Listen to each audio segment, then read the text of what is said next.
Ladies and gentlemen, the 42nd President of the United States, William Jefferson Clinton.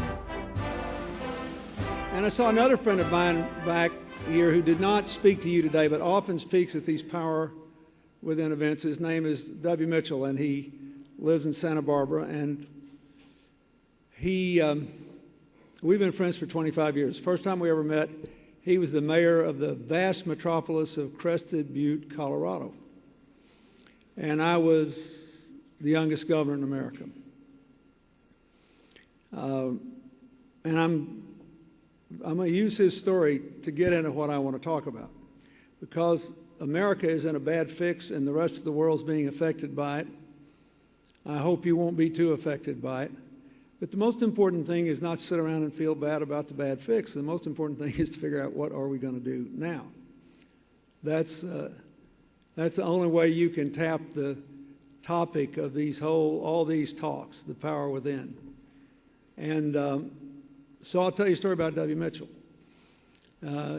He navigates his life in a wheelchair. After several plastic surgeries, he still has a lot of scars on his face. He doesn't have any fingers left on either hand because he first had a motorcycle wreck, and then when he couldn't use his legs anymore, he crashed his plane, and he was badly burned because he couldn't get out.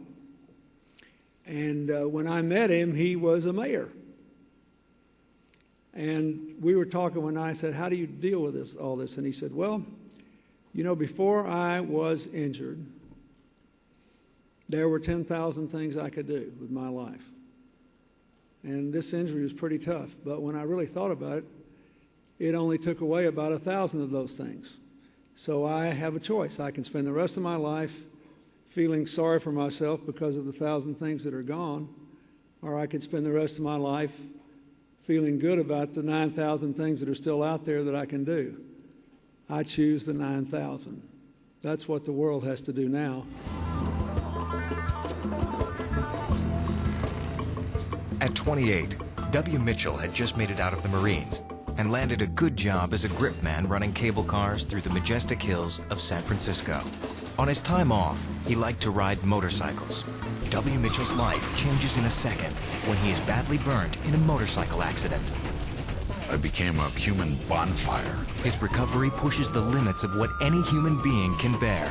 I can't describe how painful it was. When Mitchell is tested again by a terrifying plane crash, he discovers an inner strength he never knew he possessed. Would I trade what I've learned? Not in the world. Ladies and gentlemen, W. Mitchell.